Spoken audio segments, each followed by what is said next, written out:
want to just pull the curtain back. Sure. I feel like there's the curtain. We should have like a new segment called "Pulling the Curtain Back" because I feel we both do that a lot in a good way. We just like every week we share something like we're like, private. you know what, audience, we got to pull the curtain back. Here's Pete's Visa card number. We got to give you this is, you got to know how the show's made. Here you go. Well, what's really funny is that like. So now this is a side note. Sure. But I was thinking about this the other day, and now what you've just said has kind of made me think of it. Yep. You have always been, much to my laughter and shaking my head at you, going that it doesn't make any sense. It doesn't make any difference. Don't worry about it. But whatever. You have always been very private on the podcast in terms of who the hell you actually are. Oh, yeah. Right? Like if we had t-shirts of each person's role in the podcast, mine would be Private Pete and you would be Bashful Brady. Is bashful the right word? I don't know if that's the right word, but. And Contagious Carl. And so. And okay, so, bashful is definitely not the right word, because bashful is you are not reluctant to draw attention to oneself or shy. Right. No. But you've always been like, you've always been kind of guarded about like, what your last name is, and even like what my hair color is. Yeah, I beat it. Wow, it's mostly gray. But even I beat around the bush. Like we've talked about, you work in the healthcare industry, but that's the extent of where we've taken it. And we've also talked about how funny it is that Carl's the total opposite on the podcast. Carl will give all of the details. He's like, my house address is this. Yeah. And my work schedule's this, so if you come at this time, you can steal my Xbox. But what made me think about it, and what I think is really funny, is we also haven't been secretive of the fact that, like, you and Carl live in the same town. Right. And so, like, it's just funny that I feel like at every turn, Carl is counteracting and undoing all of everything that I do. Yeah. Be like, this is my address. Yeah, this is where I live. And if you go 3 streets up, 1 over, and count 4 houses on the left, then you're at Pete's. Like, it's just except for the reference, that's not the actual directional difference. I don't think so. No. No. But yes. So anyways, I think that's funny. But no, the thing that I wanted to pull the curtain back about. So we've talked about several times on the show. Wait, by the way, first of all, hello and welcome. Welcome to the Movie Men podcast. I am Reluctant Pete, and Bold Brady is my co-host. Boisterous. We've pulled back the curtain on this a couple of times in the past, wherein that you and I, the way that we choose the 4 options for any voting that we do, is you submit 2 and I submit 2. Mm-hmm. And so the ones that you put forward this week, were FernGully. Yep. And the Mighty Ducks. Yep. Yeah, we continued in our journey. This was vote number 2. For 1992. Mm-hmm. And FernGully won by a landslide. We'll just put that out there. That's not what I'm pulling the curtain back about, but it won by a landslide. Yes, second really place, did. A distant second, was Mighty Ducks. I'm actually really shocked. I would have guessed maybe a battle between Beethoven and Mighty Ducks. And I would have guessed that Beethoven would have slightly edged it out. Beethoven did poorly. It didn't do well. So I don't know what that's about. But anyways, so FernGully, just for the record, Captain Ron came in last, and I forgot that movie existed. So I'm a little sad. Have you seen it? Not for 15 to 20 years. It's weird. Actually, okay, let's be honest. Probably not 20 to 25 years. It's really weird because there is... Today's the day of tangents. in Captain Ron, which I think, like, it's marketed, like, I guess it's not a kid's movie. No? Like, it's just a 90s comedy. Oh, okay. I kind of assumed it was for kids, but I didn't look too deep. Well, and I always used to think it was for kids because the first time I ever caught wind of this or knew that it was a thing was years ago. It was on at like 9:30, maybe 10 o'clock at night. So I guess that's your hint. But it was on the Family Channel that I caught it. And the Family Channel, for our non-Canadian listeners, is the Canadian channel that like licenses a lot of like the Disney Channel stuff. Yeah. And it's all like, it's just kids programming nonstop. Yeah. But there's a shower sex scene in this movie. What? Oh yeah. Oh. And you see like a bare butt pressed up against like frosted shower stall glass. Okay, maybe I saw like A, I don't remember any of this. B, I don't remember any of the film. But C, I'm wondering if like back in the day I saw like the TV edited whatever rendition, but and who then, knows? And it's the two parents, it's Martin Short's character and whoever plays his wife in this. And they're going at it on this boat in this shower stall. And Kurt Russell's character, Captain Ron, like goes looking for them.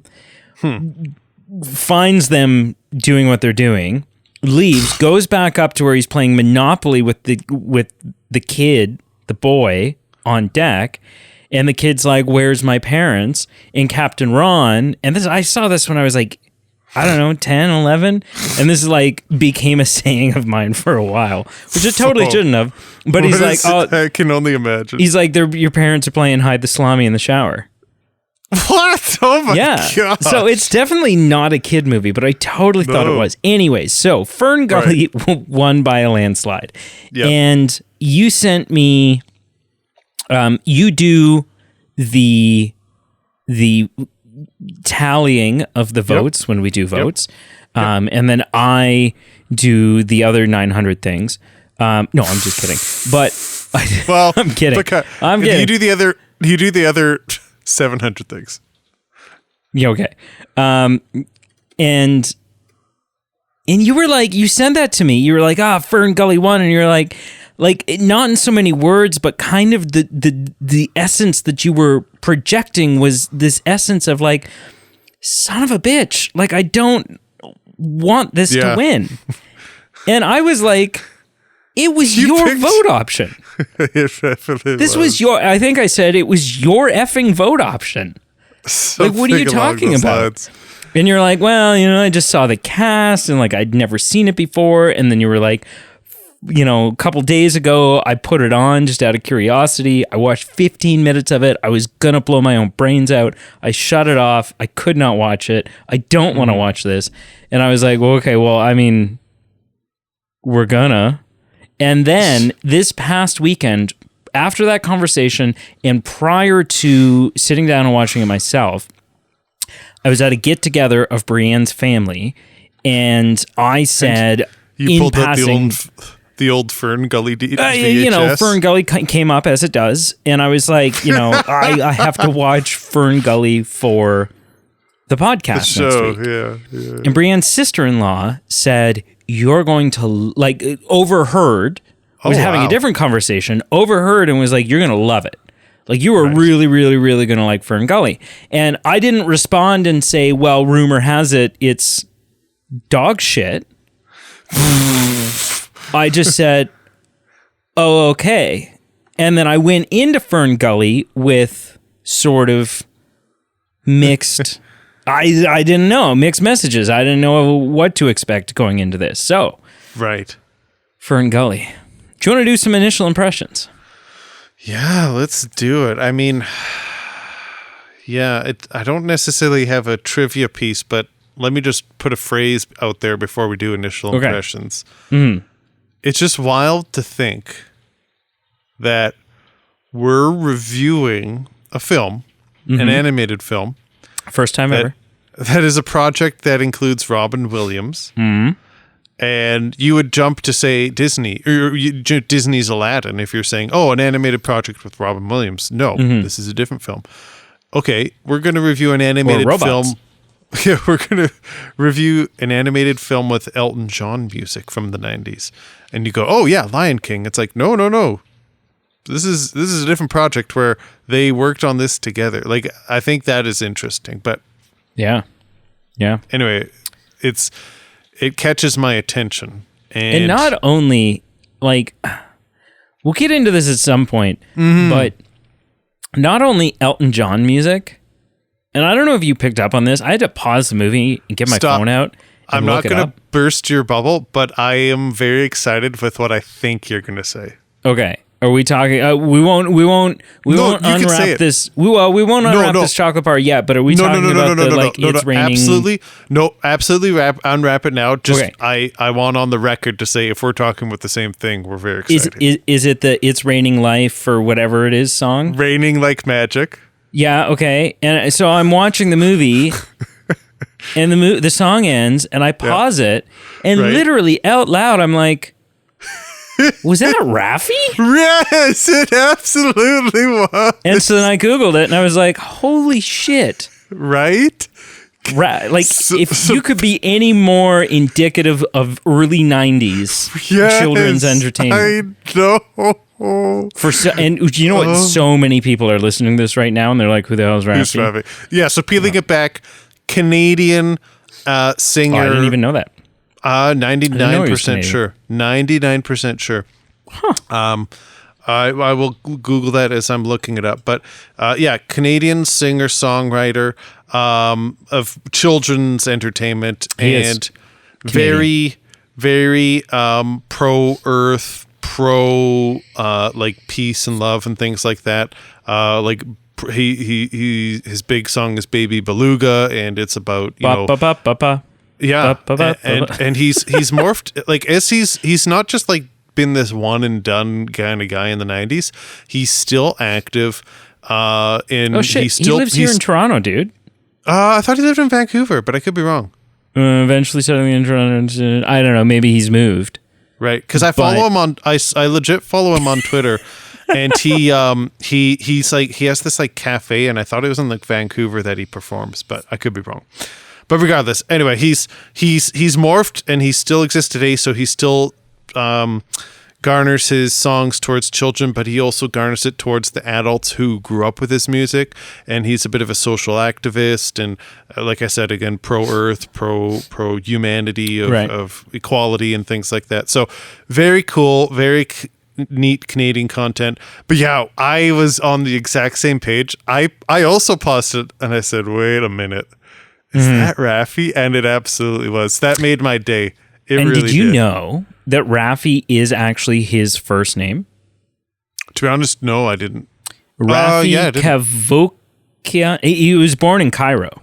Right. Okay. Yeah. So yeah, he's super Egyptian, man. Oh, so that's so cool. Which explains it, because he's got sort of that like mocha skin tone. Yeah. Like, he's not white. No. So, yeah. Okay, cool. Yeah. Cool. Anyways, yeah, I was like, is that freaking Raffi? It absolutely was. And it was amazing to me. I was so proud of myself, because I probably haven't heard Raffi's... I probably haven't heard audio of Raffi singing in 26... Well, no. In like 22 years. That's cool. And it's not even like the Raffiest song, but it was enough that I heard it and was like, I feel like some of the not mannerisms, but some of his diction and just like certain tones in the voice, this feels like Raffi. And I was like, I was overjoyed. Anyways, initial impression. I recognized him, and his music still plays in my house, and my kids watch old videos of him from the 90s, and they're so 90s. They're so 90s. They hurt, like the shirts he's wearing, and like just everything about it is so corny but so wholesome and awesome. And I should look up and see if I can find at some point There it is right there. There it is right there. The concert that I had on VHS as a kid. Oh, baby. And so that's the amazing thing now, right? Like, there it is. I had that on VHS, and in a non-YouTube world, that's lost. That's gone. Yep. And I did that the other day where I was like, oh man, there was this cassette that I listened to when I was a kid, blah, blah, blah, and I just wish I had it. And then I was like, wait a second. And I hopped on Spotify and it was all right there. And I was like, so I listened to it. I was like, this is amazing. What a time. Anyways, initial impressions. Finally. Let's do it. Okay. So, like, this film sucks. Oh, man. Like, what I will say right off the bat is I feel like it has a redeeming quality. Sure. And that redeeming quality is I laughed out loud by myself several times at Robin Williams' lines that sure you knew were improvised. You knew that wasn't someone writing for Robin. Oh yeah, no. That was Robin just given the reins and told, do something funny. Well, so, what I looked up was apparently his role was only supposed to be limited to 8 minutes, like 8 minutes. And he provided 14 hours of improvised lines, so they had to expand his role. There's one line where they're talking about air pollution in cities or something. And Robin's like, yeah, it's not so bad if you don't mind getting all your minerals in one breath. It was just like, it was so Robin Williams is fire in this. Sure. Really, really good. I don't think he's got a bad moment. Yep. I'm all for independent animation projects. I'm all for projects that aren't Disney, DreamWorks, Sony, right? Whatever it is. And so, and I'm willing to tolerate poorer animation as a result because the animation is poor. I'm going to say that it's stylistic and maybe some people will enjoy it and blah blah blah. But it was just the animation felt low budget, felt rushed, felt corners cut to me. However, what I don't excuse or accept or make allowances for in any film, independent, low budget, big blockbuster, whatever, it's just shitty writing. Like poor dialogue. Yep. Awkward conversations, exposition kind of jammed in here, there, and everywhere, or moments that could use a little bit of explaining and we're just meant to go with it.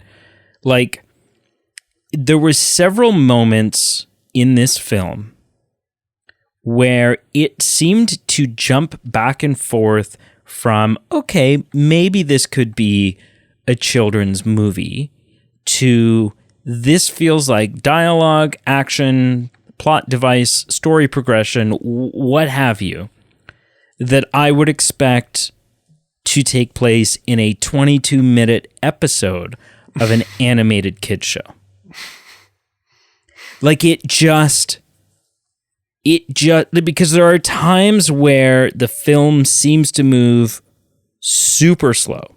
And then there are times where it's just a breakneck speed. And that breakneck speed to me was indicative of like that 22-minute kid show episode thing, right? Where like the movie starts and there's this kid and she's flying up and then all of a sudden there's an explosion over there and she comes back down and like, and it just, and all the while this is happening, we're like 15 minutes into the film and I'm like, I don't know who any of these people are. Like you haven't done anything to actually introduce me to them. Like this feels like episode 5 of the second season of FernGully, where I'm supposed to already know these characters, and you're just setting up the little adventure that FernGully is going to go on. I know that's not her name, which is stupid. Yeah. Prior to watching it, I was like, you would assume the girl on the front of the... You assume that's a character, right? Did you assume FernGully? I assumed it would be, yeah. Right. So, but anyways, so I think it's a shitty film. I didn't enjoy it. We'll unpack why I think that might be as we go on. But yeah, the only real redeeming thing for me, the two redeeming things would be Robin Williams is fantastic. And I applaud you for attempting a strong moral message. Mm-hmm. Yes. But it's really poorly written and distractingly badly animated, and I just didn't like this movie. I was like, I should give me a YouTube edit of all the Robin Williams lines. I'll watch that a couple more times. The actual film, I don't ever need to see this again. Right. What are your initial impressions? Yeah, I would echo some of those things. Some of them might be a bit different, but again, it is interesting. Like I alluded to, there's a 90s cartoon with Robin Williams, Elton John in it. And, if you've seen Lion King and if you've seen Aladdin, to me, that puts up my ears perk up and go, ooh, this is interesting. But I think I would mirror what you said. It doesn't really pan out for me. The impressive cast is great. Mm-hmm. You're right. Robin Williams is pretty decent. I wouldn't say he's peak Aladdin, but although it came out the same year, I don't think it's as much of a, it's not like he warmed up in FernGully and was better in Aladdin. I think maybe just Aladdin was a bit better written, or at least he had some more opportunities to kind of really shine. And I think the musical numbers were better in Aladdin, so that helped him. But yeah, even though Robin Williams and Elton John are in this, there is a big drop-off in quality compared to the 1990s bangers that we're talking about here. There's a drop-off in the soundtrack. I'm not ripping on Raffi's soundtrack or Elton John's soundtrack per se, but like the orchestra, like the actual music. And the musical numbers, like performed by Robin Williams, I think just are a drop-off as well. Maybe just didn't have the same budget as Friend Like Me or Prince Ali, like they did on Aladdin, where Robin Williams was able to shine. So I'd say a lot of drop-offs there. And it was not enough for Robin Williams to kind of single-handedly carry the film. So a little bit of disappointment. But just as far as tone and whatnot, I got some similar Avatar vibes, and I get where you're coming from. I get where this film's coming from, of just, a pro-Earth, climate awareness message. So I can see why you get behind that. I can see why a lot of actors took a reduced pay to be a part of this project. Maybe there's something to say about the whole point of the movie where, I guess I'm just not sure the actual message was delivered, so to speak, just because at the end of the film, there's like the problem is resolved and the dire situation is like, oh, well, we're moving on. We're great. Glad that's wrapped up. Like, I think it maybe just poo-poos the direness of the world situation, but regardless, I would say a little bit underwhelming as far as my hopes for it. I didn't remember a lot as a kid. I remembered a couple scenes, but when I looked at the cast list, I went, ooh, Tim Curry, ooh, Robin Williams, ooh, like Chong, like we got some star power here. And, who played the female like godmother? That was that not someone famous too? Sigourney Weaver? No.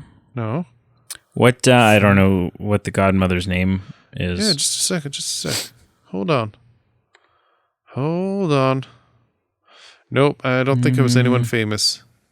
Totally thought it was the Ghostbusters chick, but it clearly wasn't. Grace Zabriskie? Right, never mind. She's the mother from Twin Peaks. That's where I recognized her voice. Yeah, she was also in Child's Play too. So there's that. Cool.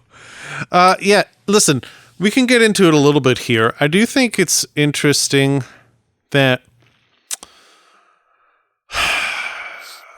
yeah, the movie came out at a time when from my perspective, I could be maybe misinformed here, but Disney cartoons were making a hit and a comeback, right?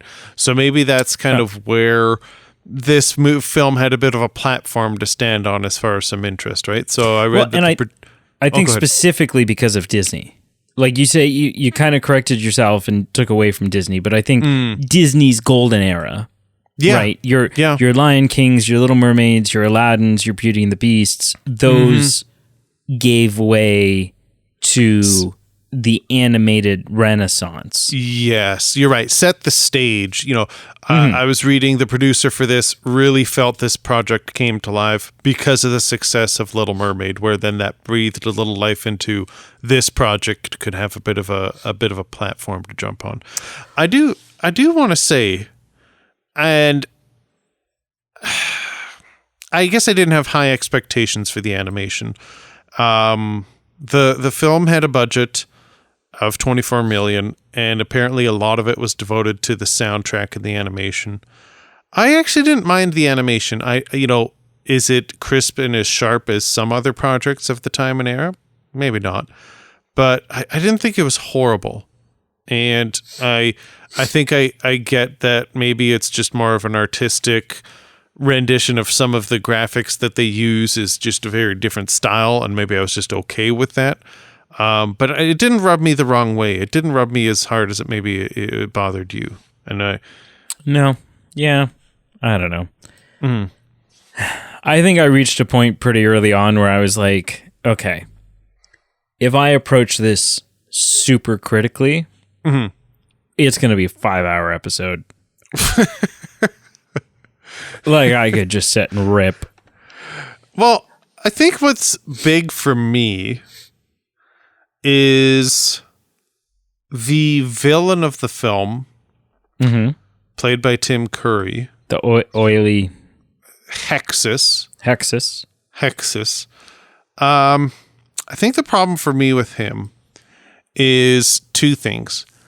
One, the actual character itself. So let's just call it apples for apples here. If we're looking at other Disney movies, so you've got Jafar from Aladdin, you've got Ursula from Little Mermaid, all these kind of comparables when this renaissance, as you called it, is happening. The villains in this have a lot more, maybe not layers, but a bit more backstory, a bit more depth. As with Hexus is literally a blob. Just, he's evil. Yeah, he's just this not relatable, just evil of like essence of evil, and it's not to the point of being scary. It's just like he's evil, and then that's it. So as a result, it's a pretty lame character, quite honestly. And then as a result, Tim Curry is like, no rip on Tim Curry, but he could just phone in this role. Like there's nothing for him to do. Like, and so I think that's why it's a double-edged negative here, where the character is poor, and because the character is poor and there's not much for it to happen with, Tim Curry is underused. So there's no nuance for him to pursue. Not at all. So yeah, like, and listen, actually, Tim Curry plays a lot of cartoon villains. In Beauty and the Beast, there's a Christmas version of Beauty and the Beast where he plays an evil organ. You actually get some pretty decent character depth and play out from Tim Curry. So I think the role, Tim Curry's amazing. He is amazing. So I think the role is poorly written, and as a result, Tim Curry does not get to flex and kind of flesh out that character. Yeah. Oh my God, there's a sequel. From my understanding, it was straight to direct to video VHS. Yeah, but like nobody returned. Like there's not a name in this cast that you recognize. Man, it's pretty cold. Really, really like went. Yeah, as you see quite often with these, like the animation style has got almost zero detail in it now. Like they really just like pulled back. There was zero budget for this. Oh. Yeah. Gosh, why? And it came out in like 1998, so it came out 6 years later. I don't know. Like at that point, what are you doing? Like Well, I guess you can say, I guess in its defense, FernGully 1 had a smaller budget to begin with, so it's kind of playing with the big boys at a disadvantage. But 2, it was earlier in this renaissance, so it's not, Aladdin, Beauty and the Beast, all these things that eventually came. It's like, okay, the atmosphere changed, so it's hard to judge fairly when FernGully came out early. But at FernGully 2, at that point, you're playing with the big boys. It's like, you're standing next to Dwayne The Rock Johnson, and you're bicep curling 2 pounds, and he's like lifting a small car. So it's just, you're right. What are you doing at that point? I kind of want to go down the list here of some of the films that this animation studio has done. Okay. In 1988 was their first film. They did a film called Technological Threat. And they actually got an Oscar nomination for it. I feel bad gripping on this because it's a small independent firm. No, right? hang on. And hold on. I did some reading, and I'm not sure. We'll continue down this road. But I read something along the lines of Disney kept trying to piss around with them and were like literally buying the space that they were occupying as a studio. Well, Disney's hired them a couple of times. Okay, but I'm not sure if there was some animosity at some points. So it turns out I'm a fan of their work, but it's kind of goofy. Like, right. So of note, Honey, I Shrunk the Kids, the title animation. Like the beginning of the film where it's animated. Yeah. Christmas Vacation, the title animation. Interesting. Son of the Pink Panther, the title animation. And that's really kind of like FernGully. Yeah. And they didn't even do FernGully 2. They did the title animation for Bobby's World. But like they weren't attached to the sequel. And it shows like it's entirely different. Alexa just in the background just totally honed in on something you said and went off on me, but continue. Interestingly, though, the actual Australian production company that made this, like the production, not the animation studio, but the production company that made this film, they made FernGully, The Last Rainforest, FernGully 2, The Magical Rescue, and then in 2001 they were defunct. Like that's it. Those are the 2 films that they made. Oh man! And again, so it's just like, I'm curious. I would want to read up, like, does the story just get sadder? Like, what year did production begin for this? The sequel's release was scheduled for the original film's 5th anniversary in 1997, but was pushed back to March 17th. I read this, 1998 to avoid competition with other VHS releases, blah, blah, blah. So, but like... And just for the record, they wanted to avoid Jingle All the Way, Beauty and the Beast, The Enchanted Christmas, which Tim Curry was in as well. Yeah, Christmas Carol. Yeah. One of the many versions. Also, the other thing that I read here, and this is hilarious, and this is like, I'm going to edit this a little bit because it says some reviewers, but I'm going to replace the word reviewers for butthurt morons. What? For ankle-biting losers. What? Some ankle-biting losers have commented that the 2009 James Cameron film Avatar plagiarized thematic and plot elements from FernGully. Listen, I said that in my initial impressions. I didn't say that. I said that I got Avatar vibes. I did. Big time. Though others have stated it is simply one of the many films that Avatar is similar to, or have missed the comparison entirely, because I really struggle to believe that 1992 Avatar, or James Cameron, was sitting at home, popped in the FernGully VHS, finished the movie, credits are rolling, he stood up and exclaimed, "Good Lord, I have an idea." Listen, two things. It had nothing One, to do with it. I think you're right. But two, I do think it pokes some holes in the cup of Avatar in that it's not that original of a story. It's a little been there, done that, whether you look at Pocahontas, whether you look at FernGully.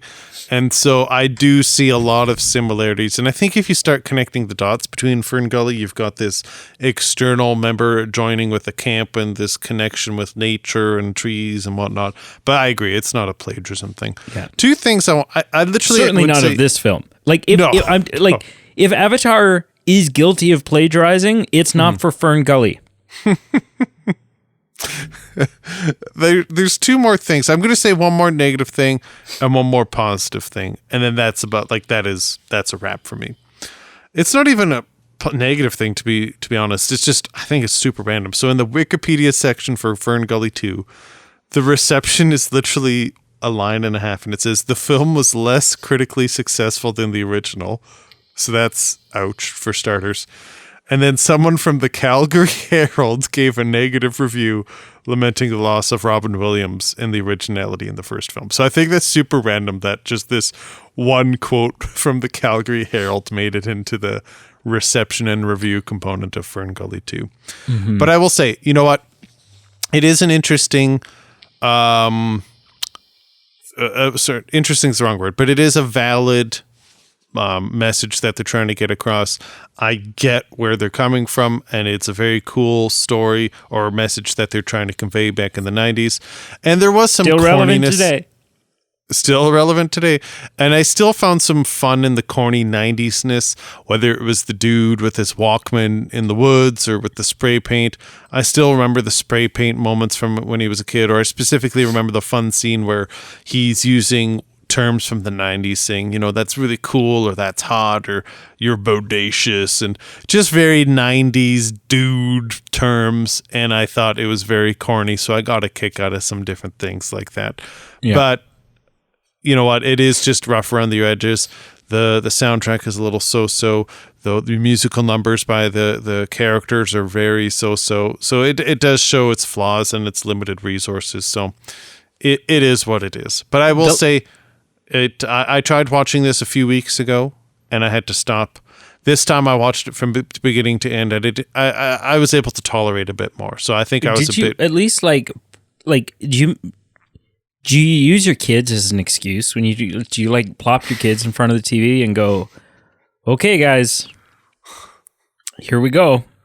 We're gonna watch a movie." Depending on the movie, but for this. I tried to convince my 4-year-old to watch it, and she literally was like, "No."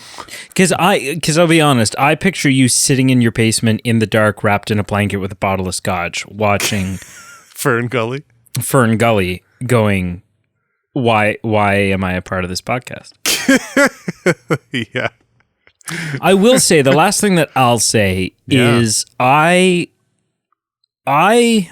concede that if you were... this was my first viewing. Sure.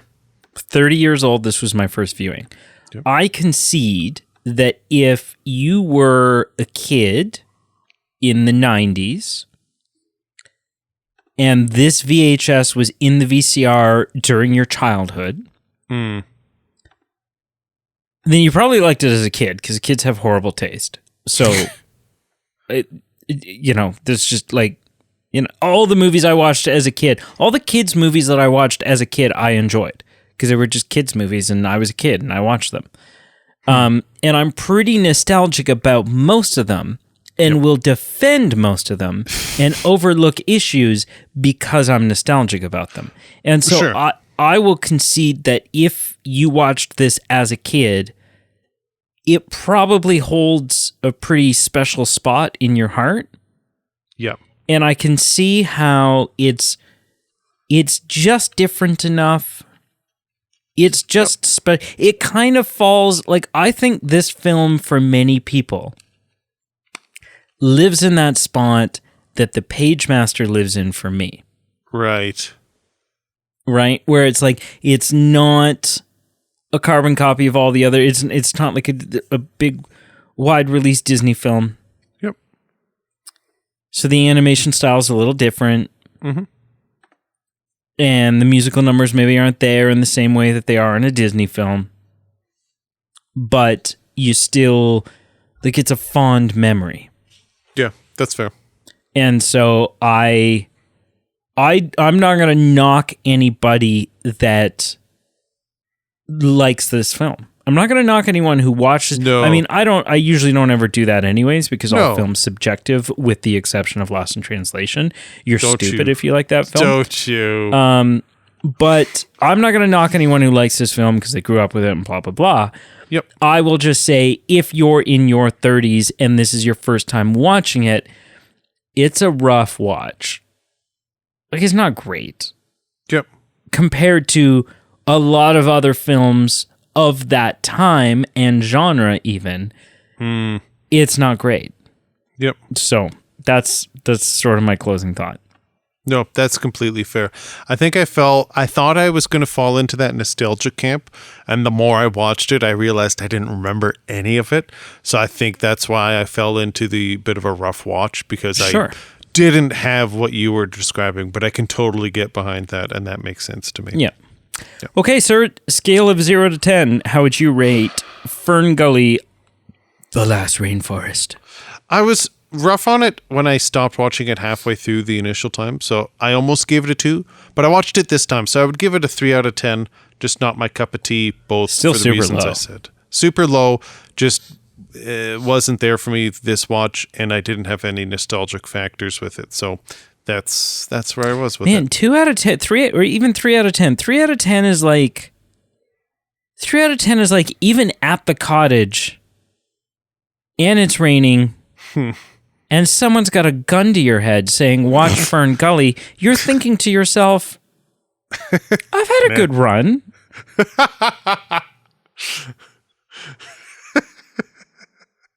Right? Like, I don't need to do this. I'm fine. If this is how I go out, it's how I go out. Yeah, wow. Okay. Cool. Yeah. What do you give it out of 10? Well, I would give it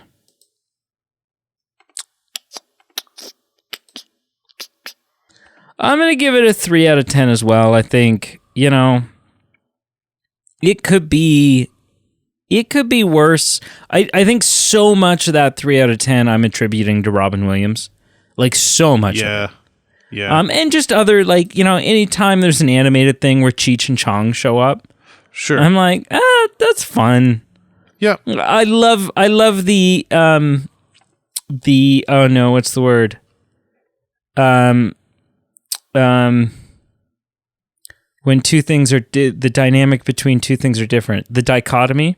I enjoy the dichotomy of having the world's most famous potheads show up in so many children's films. It's so weird. But they do, right? Random. Like, they show up in really many things. Yeah. And so I like that. Right? Isn't one of them or both of them, they're in like the Cars films? Oh, that could be true. I'm not too familiar with Cars, but that sounds familiar. Think when Cheech showed up and he's like Uncle Felix or Uncle Max or whatever it is in Spy Kids, like I really enjoy that dichotomy. Yep. Nope.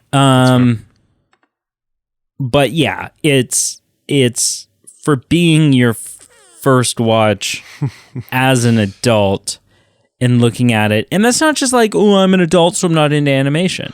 No. There are some incredible, like, movies that I did not watch as a kid that I can look at from the 90s now that are animated films as an adult and go, this is a great film. Mm-hmm. Yep. Right? Like, Toy Story is Toy Story. And it's a pretty damn good film. But I don't think, I think the really well done, good animated films of the 90s and the 2000s and the 2010s and 2020s and what have you are animated films that are for the kids, but they're also for the adults. Mm-hmm. And with the exception of Robin Williams' performance in this, right. I think that this was very just directed for the children. And it was bizarre because it was almost like Robin Williams was there just to fill that gap and appease the parents, because I think Robin Williams was getting away with lines in this that he wouldn't have even gotten away with in a Disney film. And it's weird that you're saying this because of the content of pro-Earth, pro being aware of climate change and whatnot. It's weird that there isn't more stuff garnered towards the adult audience. Yeah. That it's basically exclusively for kids. Have Al Gore voice someone. But anyways, so yeah, 3 out of 10 for both of us. What'd you watch this week? Cool. I watched a few things. I watched a film from 1994 called Maverick. Ooh. Not Top Gun Maverick, just Maverick. Just Maverick. Just a ripoff. Just a blatant ripoff. So it's a comedy western starring Mel Gibson, Jodie Foster, James Garner, the original Maverick, and Graham Greene and Alfred Molina. I forgot he was in it. This protagonist needs money for a poker tournament, faces a lot of mishaps. It's a gaggy, comedic movie. I gave it a 5 out of 10. I watched it years and years ago, and I thought it was a lot funnier than it was. And I think maybe just, it's a 90s film, so it maybe just didn't age the best. Some of the humor isn't as funny as as maybe it would have been in prior context. So it wasn't perfect. It was watchable. But when I watched it, I realized, okay, there are some things that I don't enjoy as much as I thought I would or I would remember. But an interesting watch for what I was interested in. So a 5 out of 10. I need to interject. Oh, yeah. Because it just dawned on me. I'm like, Maverick is used a lot in the term, like, he's a real Maverick. Yep. And I'm like, well, what is the origin? Like, why do you know the answer to this? This is amazing. I don't. So obviously the definition of a maverick is an unorthodox or independent-minded person. Makes sense. The origin was a mid-19th century cattle farmer, Texas rancher, Okay. named Samuel A. Maverick. He lived from 1803 to 1870, who chose not to brand his cattle. Huh. Which was an unorthodox thing, and so that made him a maverick. I was going to say, if that doesn't say bold, I don't know what is. So there you go. Random. Moving forward. And he didn't put sugar in his tea, which just made him a real badass. So that's the origin, right? Tom Cruise's character is named Maverick because Top Gun branded cattle. Yeah, there you go. I watched a 2011 comedy this time called Crazy Stupid Love. So good. So we've got Steve Carell, Ryan You've Gosling. seen it before. Yeah, we've reviewed it. We've reviewed it. Julianne, so back in the early days, it's like 20 or less episodes. It could be my favorite Steve Carell movie. Yeah, I've been wanting to watch... There's a movie I watched a long time ago of his called Beautiful Boy that has Timothy is it Charlemagne or what's the guy from Dune? Has the Chalamet, yeah. He's in it, and it's about a boy who has like addictions to meth and the struggle that he faces and the father faces. Chalamet in that? Yeah. And you made me watch that. I did, and so I've been curious to rewatch that. Just as you pose this question, what's your favorite Steve Carell movie? This is a strong role of his as well, so I just don't know what the answer is. But I've been wanting to rewatch that as well.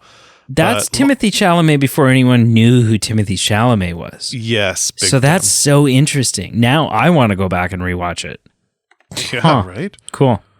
But yeah, I watched it. I gave it a 6 out of 10. You know what? I think I've just seen it so many times that maybe it didn't hit as much as it used to in the past. Still has its heartwarming parts. It's still well written. It's got a lot of converging storylines that end up being converged in a comedic and fun way. Yep. So That no reveal, problems. the reveal that Yes. that Emma Stone's character is Steve Carell's daughter. So good. Don't blow that. You can't. The film came out in 2011. It doesn't matter. No, it's 12 years old, 13 years old. I'll do whatever I want.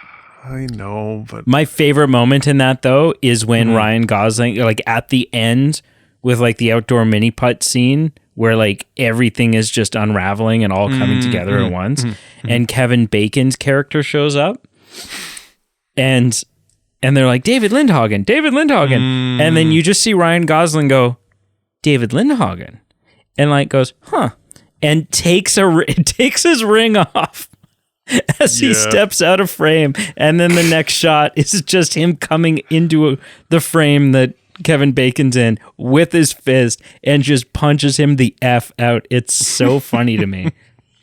But yeah, I gave it a 6 out of 10. It's still a solid film. And just speaking of young Timothy Chalamet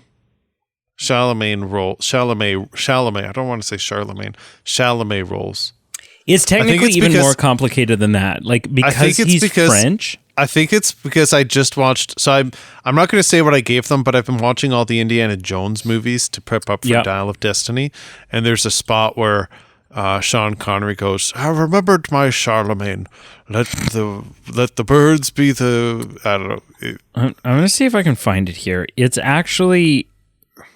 so much more complicated than that because he's French. It's not even Timothy. It's like Timothée something. James Cameron says it right, but I'll find it. Well, and I feel like I've butchered it every single time.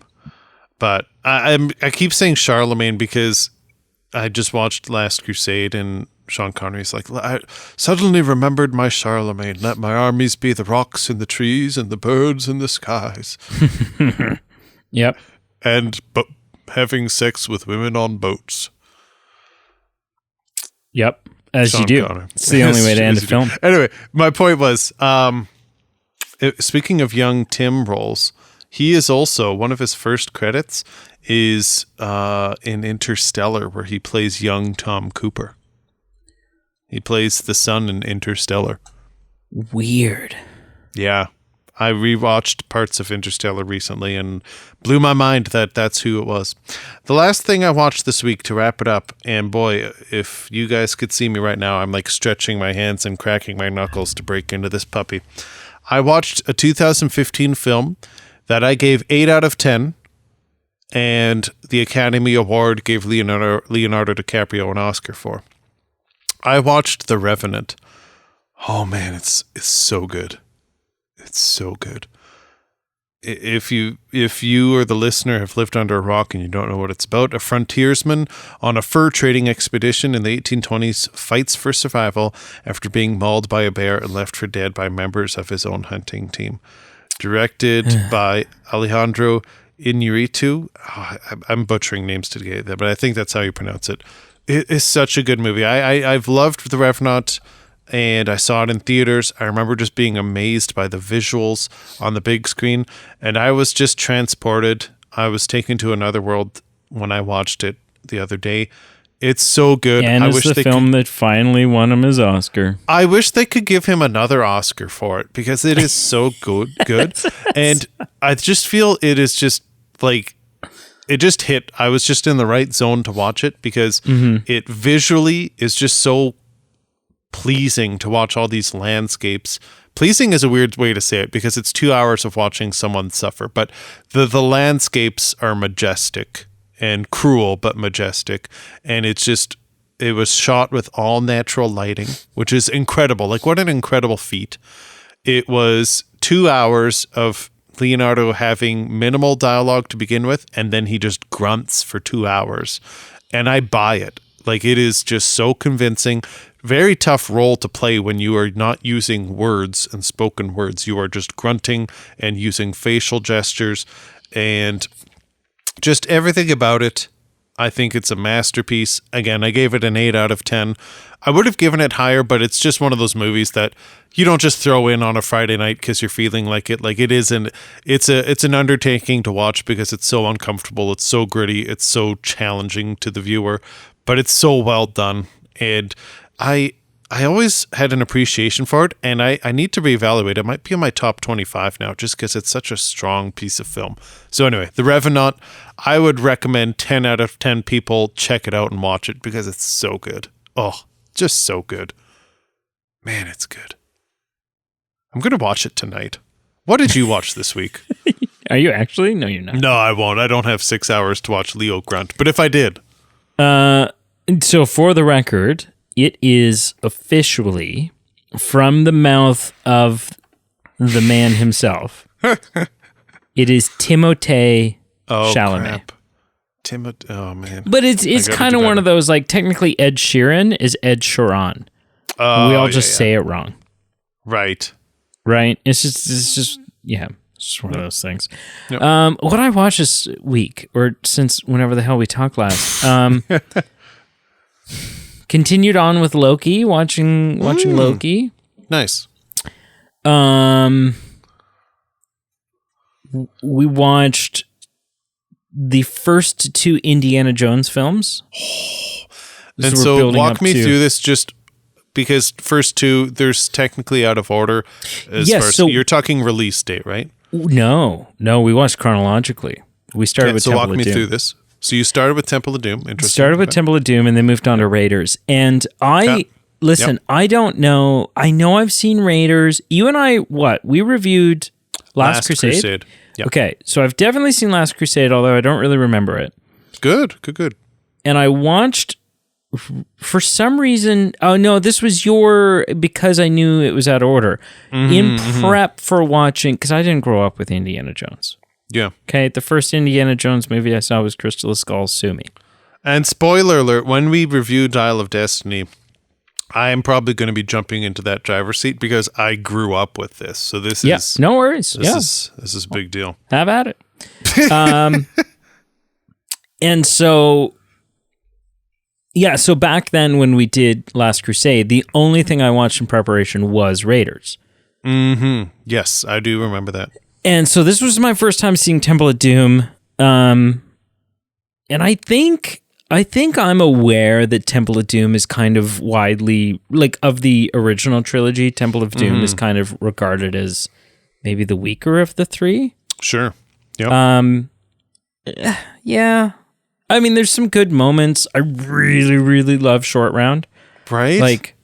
Like Ki Hu Kwan is just like, he's amazing. He's so good. But it was kind of slow. It dragged a little. And ultimately, the MacGuffin of the film isn't something that's as interesting as the Ark of the Covenant. Sure. Or in Last Crusade, the Holy Grail. Right. Yep. Those are like things that we all... But then to be like, well, it's this magical stone and it just like, at least for my knowledge of historical artifacts, it just didn't catch my interest. So we watched Temple of Doom, then we moved on to Last Crusade. Last Crusade is in some ways not as good as Temple of Doom, just in that it's even though it's only a couple of years older, it feels like there's some much more primitive filmmaking techniques that are being used. But ultimately, it's a much better film. So sorry, you watched Temple of Doom, then Raiders, and you're thinking Raiders is just a little bit more primitive, but a better film. Gotcha, right? Yeah. Yes, you don't have Ki Hu Kwan, but you have John Rhys Davies. Yeah. Who was just like, I'm like, that's good. You have Alfred Molina in like brown face. Like nobody knows who Alfred Molina is at this point. Very young Alfred Molina. Yeah. And just interesting that I read this or watched this interview of him the other day, and apparently in the tarantula scene, he had, for those who haven't seen it, he's in this cave, and Indy, brushes a spider off his own shoulder, and then brushes 2 or 3 off. 2 or 3 at most, and then Alfred Molina turns around and he's got dozens Hundreds. on his back. Yeah. And I guess when they were filming, so literally just some guy came in with a briefcase and opened them up, and there was all these compartments with spiders in them, which is just wild and disgusting. But I guess they were all on his back, and like they were just sitting there and not doing anything. Right. And so Spielberg and whoever the spider guy are, they're like, "Hey, we got to make them do something, because they can't just like sit there, like that's boring." And so they had to pull out like it's either a male or a female. Whatever was on his back was all of one gender. And so they pulled out, I think, one female, and then they all just went crazy and all started like crawling up and down Alfred Molina, to which I'm just like, screw it. I don't need to be in Hollywood that much. I'm not taking that gig. Like, so you've heard it here first. The reason that scene is so good is because all of the tarantulas on his back, on Alfred Molina's back, were suddenly horny. And that is why. The other interesting thing I learned is there's this great scene in the film where, it's one of the action like fight scenes, and this guy's got a sword and he's like flipping the sword around all crazy and ready to go. And I think this is maybe a detail that, like, we may have even talked about this in last Crusade review, but I was reminded of it. That Indy just takes out his gun and shoots the guy. Right. And it's kind of one of those, like, don't bring a knife to a gunfight thing. Yeah. So the guy that was twirling the knife spent weeks upon weeks learning how to use, like, how to use this weapon. Yeah. And that was supposed to be like 3 days of filming this fight. That's wild. Except everybody on set, with the exception of Steven Spielberg, because Steven Spielberg would put gaff tape over his mouth and nose when he showered and traveled with a trunk of SpaghettiOs that he ate. Everybody on set, including Harrison Ford, was suffering from dysentery. Right. Yeah. And couldn't be away from his dressing room for very long. Yep. And so he approached Steven Spielberg and he was kind of like, should I just shoot the son of a bitch? Yep. It's true. That's what they did.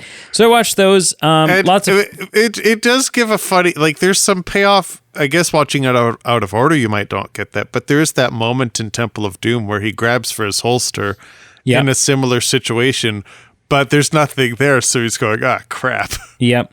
The other thing that I'm interested to see, and don't spoil anything, but obviously Raiders famously ends with that shot of the Ark of the Covenant being put into a crate and stuck in this massive, like, government storage facility. Yep. And I haven't seen Crystal Skull since it came out. I saw it in the drive-in. But I have a suspicion that whether it's in Last Crusade or it's in Crystal, like, I think we're going to see that room again. And I'm not sure, but I'm curious. For some reason, I think we do. And so I'm curious to see if that pops up. Anyways, that is it. I think that's all I've watched. Very cool. Well, thank you so much for listening. Thank you for voting. Thank you for following. Thank you for liking, subscribing. Thank you for giving us feedback and reaching out to us. We do love it. Really fuels us. It gives us energy. Thank you to all our Patreon supporters that support the show and keep the bills paid and the show running. If you're interested, check out our Patreon page below, our merchandise page below. It's ways for you to help support the show and for ways for us to give you perks back, whether it's increased voting power, whether it's the occasional bonus episode and bonus content. Just check out and search. And I don't have anything fun and witty to say other than I'm just shocked Mighty Ducks didn't win. I thought that was going to be a lock-in. I thought Beethoven. Yeah. I thought that was a lock-in. Yeah. So I don't know. I don't know what the hell is wrong with people. But I will tell you. Global warming, that's what's wrong. I've never seen Mighty Ducks. And I was genuinely not looking forward to watching it. Oh, but it has your homie. What's the guy? Emilio Estevez? Yeah. How's that my homie? I don't know. I think because I couldn't list his name if my life depended on it, but you are like you dropped it when we did our Mission Impossible episode, so I just figured you. Wait, so because I know his name, I'm his homie? Sure, in radio terms, yes. That puts me on a list with Tom Cruise, Will Smith. Oh, nice. And Harvey Weinstein. So I don't. Okay, but you're picking like household names that everyone knows, like Emilio. Everybody knows Banderas Emilio Estevez. He's Charlie Sheen's brother. He's the son of Martin Sheen. Well, that's something. Just because you don't know Emilio Estevez doesn't make him not a household name. I'm just saying the examples you gave: Tom Cruise, the king of cinema, the messiah of cinema, and the theater experience. Is not the same as Antonio Bandera or whatever his name is. Antonio Banderas? I'm just joking. I mean, he's my homie too. I know his name. Estevez. See, you mispronounced a Mexican. I think that might mean you're racist. I'm not. I don't know. You just confused. You're like. Emilio Estevez, Antonio Banderas, I don't know. Some Mexican name. Goodbye.